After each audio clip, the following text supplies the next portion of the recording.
दुखी नहीं है, लेकिन चूंकि मेरा मित्र है, मेरा रिश्तेदार है, इसलिए बाहर से हम दुखी होने का नाटक करते हैं, कुछ चेहरा अपना बिगाड़ लेते हैं, कुछ रोने जैसा बना लेते हैं कि सामने वाला समझे कि साहब मेरे दुख को देखकर बड़े दुखी। लेकिन शिव जी के तो राम जी इष्टदेव हैं, इष्ट हैं, लेकिन इष्ट रो रहा है। और जब शिव जी ने देखा तो हंस पड़े। अब हंसे क्यों? क्योंकि शिव जी को पता है कि सरकार का ये रोना मात्र लीला है, कोई दुख इन्हें प्रभावित नहीं कर सकता है। जिनका नाम लेने से दुख नष्ट हो वो परमात्मा, ये सच्चिदानंद है, ये सच्चिदानंद है। यहां दुख कहां आ सकता है? तो सरकार लीला कर रहे हैं। लीला का मतलब होता है नाटक। क्या कर रहे हैं? नाटक कर रहे हैं। अच्छा, नाटक देख करके आप हंसते ही हो ना। नाटक में कोई पात्र रो रहा हो तो आप रोते नहीं, आप हंसते हो और हंसकर कहते हो कि बहुत बढ़िया नाटक चल रहा है, तो इसलिए हंसे। दूसरा कारण था, ये जो नाटक विश्व के रंगमंच पर भगवान श्री राम के द्वारा खेला जा रहा है, जो प्रस्तुति दी जा रही है, इस नाटक का लेखक कौन है? क्योंकि नाटक लिखा पहले जाता है, खेला बाद में जाता है। तो ये नाटक किसने लिखा है? इस नाटक के रचयिता स्वयं शिव जी महाराज ही हैं। शिव जी ने ही ये नाटक लिखा है जो राम जी के द्वारा खेला जा रहा है। जो रामायण के पाठक होंगे उनको मालूम होगा, रामायण में प्रमाण मिलता है कि रचि महेश निज मानस राखा और पाए सुसनो शिवा सहवाखा।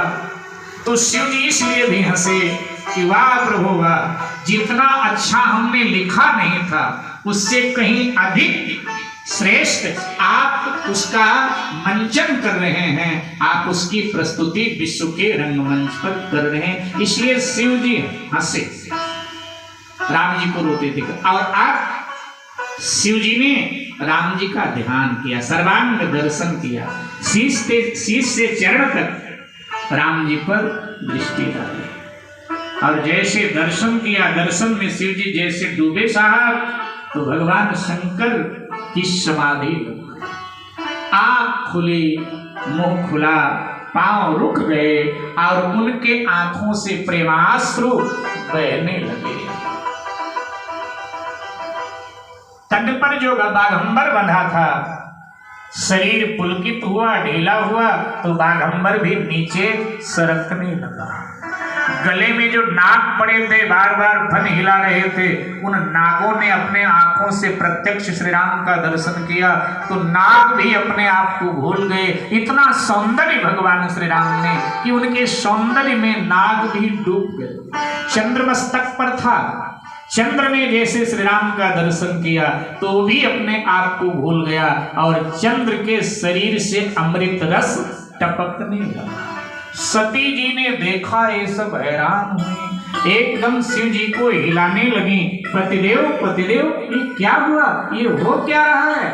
सर्पों ने भी अचानक लहराना हिलना बंद कर दिया, चंद्रमा से अमृत रस बह रहा है, और आपको क्या हुआ? आपके आंखों से आंसू धारा। भोलेनाथ क्या हुआ? मुझे लग रहा है जो जटा में आपके गंगा थी वो आपकी आंखों में उतर आई क्या? इस तरह से आप क्यों रो रहे हैं? हिलाया डुलाया, बड़ी देर के बाद में शंकर जी की समाधि, शंकर जी को अपने शरीर की अवस्था का भान हुआ। ध्यान से एकदम शिव जी बाहर निकले, और जब शिव जी बाहर निकले तो अब क्या किया?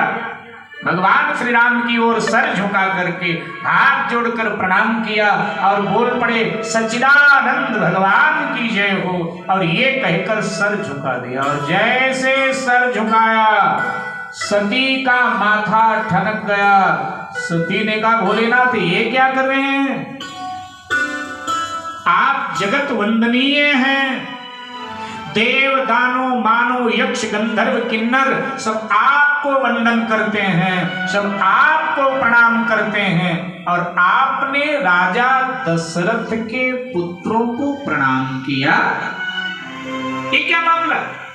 शिव जी ने कहा सती जी के मुंह पे हाथ रखा, देवी ऐसे मत बोलो, ये लीला में महाराज दशरथ के पुत्र बन गए हैं, ये मानव नहीं है, ये नर नहीं है, ये नारायण है।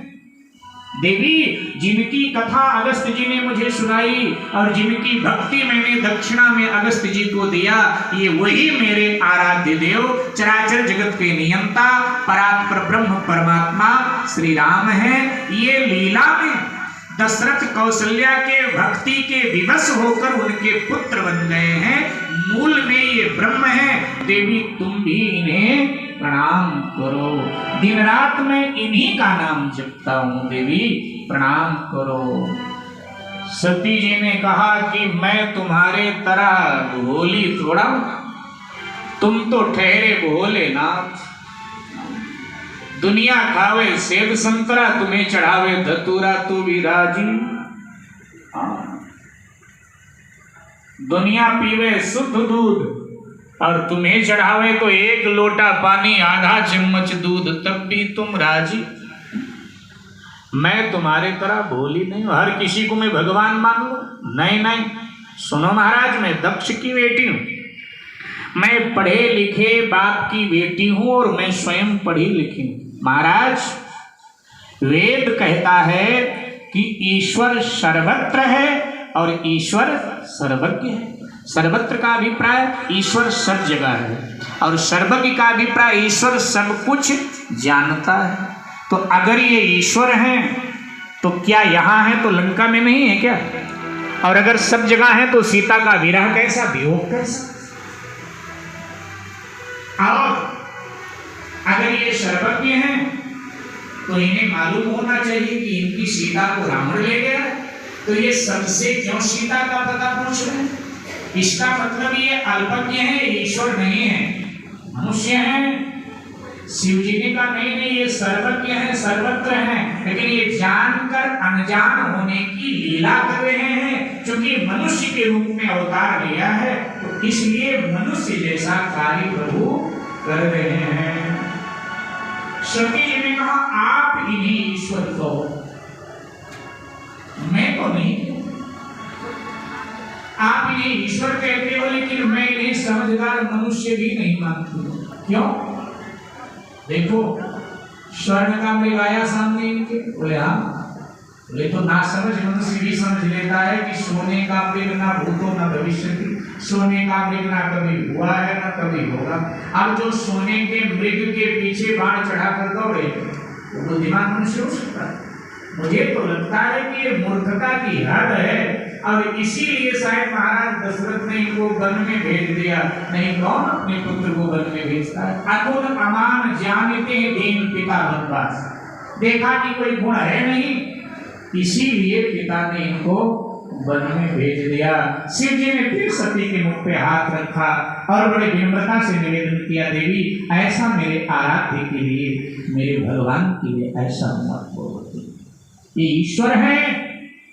सती ने कहा मैं आपके कहने से नहीं मानूंगी। तो कैसे मानोगी? तो सती ने कहा मैं परीक्षा लूंगी। क्या लूंगी? परीक्षा लूंगी। शिव जी ने कहा परीक्षा अपने से छोटे की ली जाती है। भाई 12वीं का छात्र 10वीं के छात्र की परीक्षा लेने की बात करे, बात समझ में आती है, लेकिन 8वीं वाला कहे 12वीं वाले छात्र की परीक्षा लेने की तो आप हंसोगे कि तू 8वीं का वो 12वीं का कैसे परीक्षा ले? तो कहा सती तुम जीव हो, वो ब्रह्म है और जीव ब्रह्म की परीक्षा ले, ये तो उल्टी गंगा बह रही है, ये क्या? सती ने कहा नहीं, मैं जब तक परीक्षा न लूं तब तक मैं इस बात को स्वीकार कर नहीं सकती कि ये ईश्वर हैं। थोड़ा विचार करें मेरे भाई बहन, ये पत्नी किनकी है? जीव की पत्नी नहीं है ये, तो ये शिव की पत्नी है और शिव समझा रहा है अपनी पत्नी को, लेकिन सती नहीं समझ रही है, नहीं समझ। भांति अनेक शंभु समझावा, लेकिन भाभी बसना ज्ञानपुर आवा। अनेक प्रकार से समझाया, लेकिन सती नहीं मान रही। मैं परीक्षा लूंगी, और जब कहा मैं परीक्षा लूंगी तो शिव जी ने कहा परीक्षा लेने जा तो रही हो, लेकिन देवी विधि विपरीत भलाई नहीं, विधाता तुम्हारे विपरीत है, तुम्हारा भला नहीं होगा। अब आप विचार करें, कल्पना करें, शिव जी ने जब कह दिया तुम्हारा भला नहीं होगा, तो क्या सती का भला होगा? विचार करें, सती का भला नहीं होगा, क्योंकि सती का शिव रूठ गया। और मेरे भाई बहन, जिसका शिव रूठ जाता है ना, उसका जगत पहले ही रूठ जाता है। शिव रूठ गया और शिव जी ने कह दिया नहीं मानती हो तो जा। सती जी चल पड़े और तब शिव जी बोल पड़े, और शिव जी ने जो बोला है ना, वो पंक्ति आप सबको याद है, इसलिए सब बोलिए। मुझे मालूम है ये पंक्ति भारत में सबको याद है। हम उत्तर भारत से दक्षिण भारत तक कथा गाने जाते हैं, लेकिन जहां बात आती है वहां हम देखते हैं पंक्ति सबके कंठ पर होती है। आप सबको भी याद होगी, अभी अभी आप कहेंगे कि हाँ याद है। बोल पड़े भगवान शंकर, जब सती चल पड़ी परीक्षा के लिए, नहीं मानी तो भगवान शंकर बोल पड़े अब तो हुई है सोई जो राम रचिरा, हुई है सोई जो राम रचिरा, हुई है सोई जो राम रचिरा।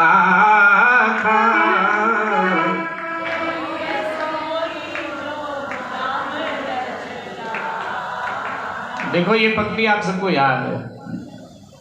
हमने देखा है गांव देहात में किसान जो बिल्कुल अनपढ़ अंगूठा टेक है, वो भी ये चौपाई, कोई बात होती है ना, बात बात में चौपाई, अरे भैया छोड़ो, वही है सोई जो राम रचिरा। ये शंकर जी के द्वारा बोला गया, वही है सोई जो राम रचिरा।